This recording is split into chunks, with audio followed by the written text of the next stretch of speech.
Adaugo was not just beautiful. She was the kind of woman who made the sun seem dim when she stepped out of her father's hut. Her skin was the color of burnished mahogany, smooth and glowing with the health of one who drank from the freshest springs.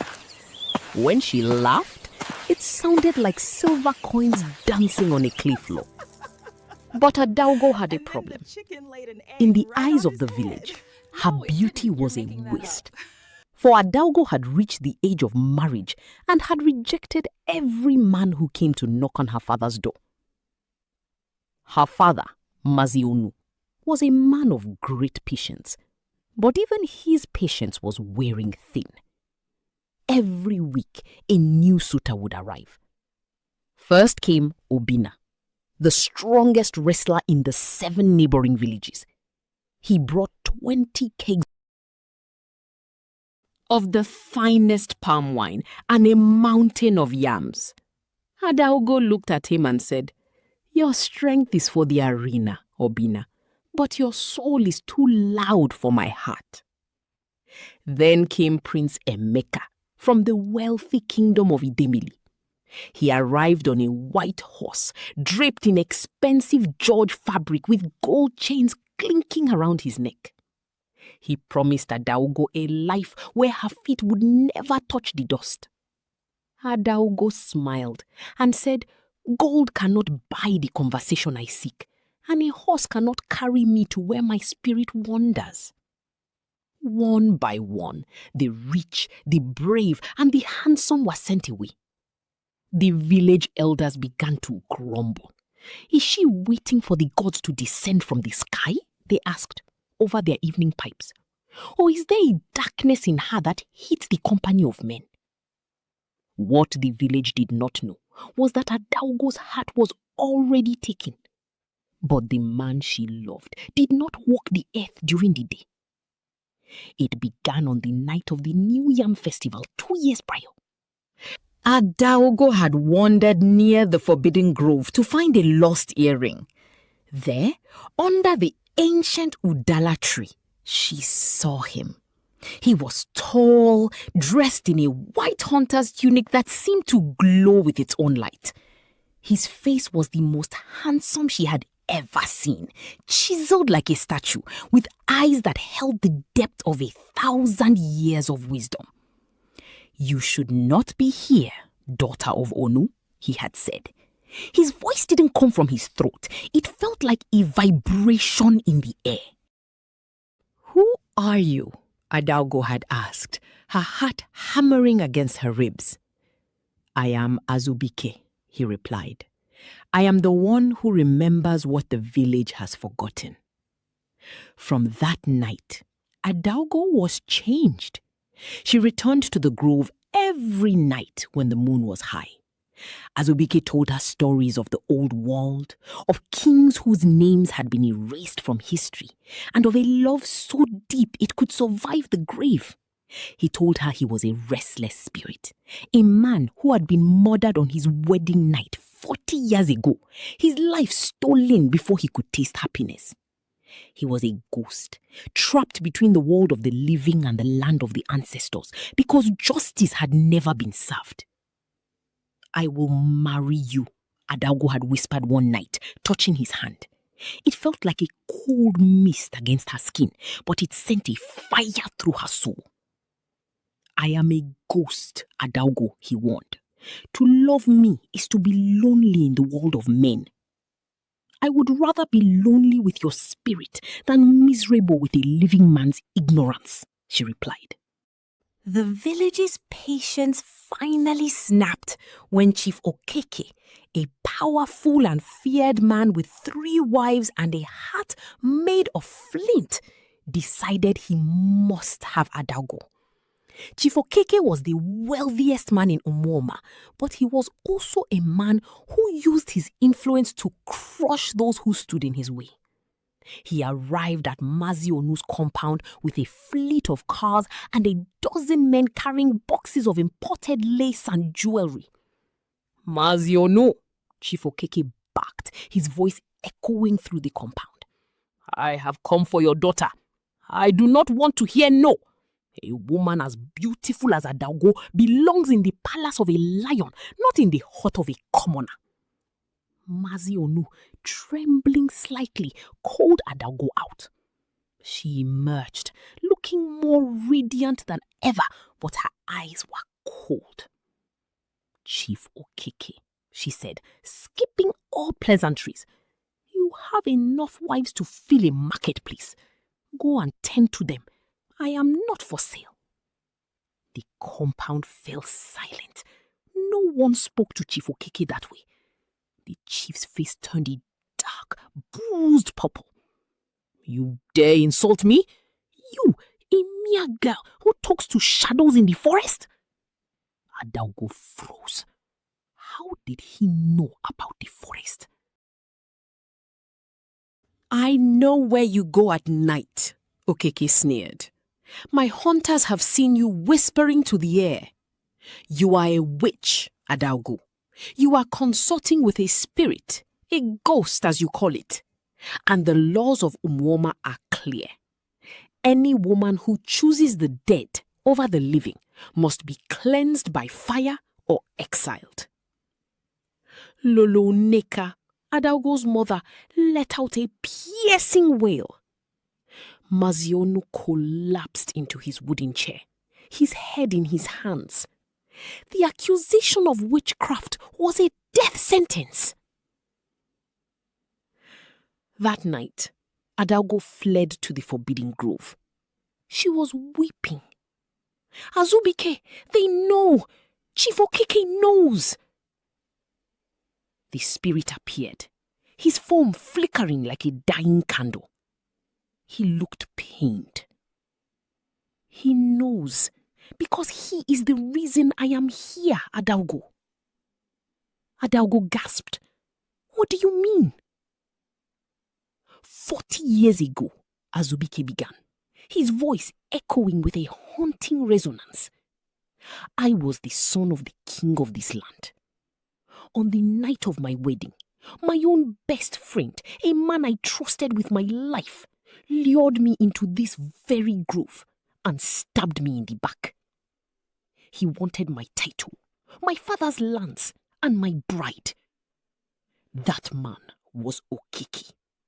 He was young then, but his heart was already black.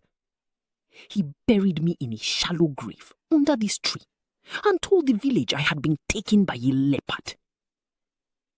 Adaugo's blood ran cold. The great Chief Okeke was a murderer. He can see me, Adaugo, Azubike continued. The killer always sees the ghost of his victim. That is why he wants you. He thinks that by marrying the woman I love, he can finally defeat my spirit and find peace from the nightmares that haunt him. We must tell the village, Adaugo cried. Who will believe you? Azubike asked sadly. He is a chief. You are a girl accused of madness. But there is a way. On the night of the full moon, the night he intends to force you into marriage, you must lead him here. Only in this grove where my blood was spilled can the truth be forced from his lips. The full moon arrived, and with it a grim atmosphere in Umuoma. Chief Okeke had used his wealth to bribe the local priests. They declared that Adaugo was possessed by an Ogbanje spirit, and that the only way to save her soul was for her to be tethered to a powerful man like Okeke in a forced marriage ritual. The entire village gathered at the village square. Adaugo was dressed in white, her hands tied loosely with a symbolic red ribbon. She looked like a sacrificial lamb. Chief Okeke stood tall, grinning with a triumph that made his face look demonic. Before we complete the rites, Adaugo said, her voice loud and clear, the gods have demanded a final walk. I must go to the Udala tree in the Forbidden Grove to leave my maidenhood behind. If Chief Okeke is the brave man he claims to be, he will lead me there himself to show the spirits he is not afraid." The elders murmured. It was a strange request, but according to ancient tradition, a bride could ask for a final moment with her ancestors. "I am not afraid of any forest," Okeke boasted, eager to show his dominance. "I will lead her there and I will bring her back as my wife." The village followed at a distance, stopping at the edge of the grove, for it was forbidden for commoners to enter after dark. Only the couple and the head priest, a man named Mazi Ezekwesili, went further. As they reached the heart of the grove, the air grew unnaturally cold. The torches held by the guards began to flicker and die. "Finish the prayer, priest," Okeke barked, though his voice shook. "Let us get this over with." Suddenly, a wind whipped through the trees, smelling of damp earth and old bones. Out of the shadows, a figure emerged. It was Azubike, but he did not look like the gentle spirit Adaugo knew. He was towering, his eyes glowing like blue flames, and the wound in his back was visible, weeping a ghostly silver blood. Mazi Ezekwesili, the priest, fell to his knees, dropping his ritual staff. The prince? But the leopard? There was no leopard, Ezekwesili, the ghost's voice boomed, shaking the very ground. Chief Okeke screamed, falling back into the dirt.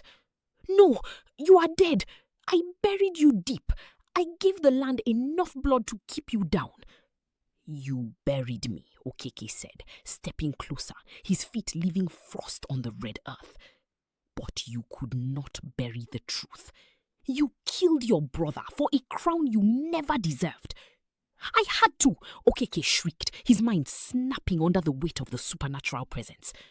"You were always the favorite. Everyone loved Azubike. I wanted the power. I stabbed you, yes. I took your life and I would do it again." The village elders, who had crept closer to the edge of the clearing to see what the commotion was, heard every word. The chief's confession echoed through the trees like thunder. Mazi Onu and the other men of the village rushed into the grove, torches held high. They saw the great Chief Okeke blubbering on the ground, confessing to a 40-year-old murder, while a shimmering, terrifying figure stood over him. The priest, Ezekwesili, stood up, his face pale. "The gods have spoken. Okeke, you have desecrated the land. Your riches are built on the blood of royalty." But as the men moved to seize Okeke, the ghost of Azubike turned to Adaugo. The terrifying image of the vengeful spirit softened back into the handsome man she loved. "My justice is served," Azubike whispered. "But Adaugo, my love, the living cannot stay with the dead. You have saved my soul, but you must live." "No," Adaugo cried, reaching for him. "I chose you. I will not stay here without you." Suddenly, the ground beneath the Udala tree began to glow. A skeleton, perfectly preserved, began to rise from the earth, pushed upward by the very roots of the tree. Clutched in the skeleton's hand was a golden royal crest, the proof of Azubike's identity. But there was something else. A small wooden box was buried with him. Mazi Ezekwesili picked up the box and opened it. Inside was a dried flower and a scroll. He read it aloud. "Whoever finds my bones and gives me rest shall inherit the hidden wealth of the old kingdom." The priest looked at Adaugo. The ghost did not just want revenge. He wanted to provide for his bride. The elders declared that Chief Okeke be stripped of his titles and exiled to the evil forest to wander until his death. His mansions and wealth were seized and given to the village, but the hidden wealth mentioned in the scroll, a cache of ancient ivory and gold hidden beneath the palace floors, was given to Adaugo. Adaugo became the wealthiest woman in the history of Umuoma, but she never married. She built a beautiful house right at the edge of the Forbidden Grove. The villagers say that on nights when the moon is full, you can see two figures walking among the trees. A beautiful woman in a white dress and a tall, shimmering hunter who walks half an inch above the ground. Adaugo did not marry a man of flesh and blood, but she lived a life of more love and adventure than any woman in the village. She proved that sometimes the madness of a beautiful maiden is simply a vision that the rest of the world is too blind to see. And so, the story of the maiden who married a ghost became a legend, told to every young girl in Umuoma. A reminder that true love does not always have a heartbeat. Sometimes it has a soul that lives forever.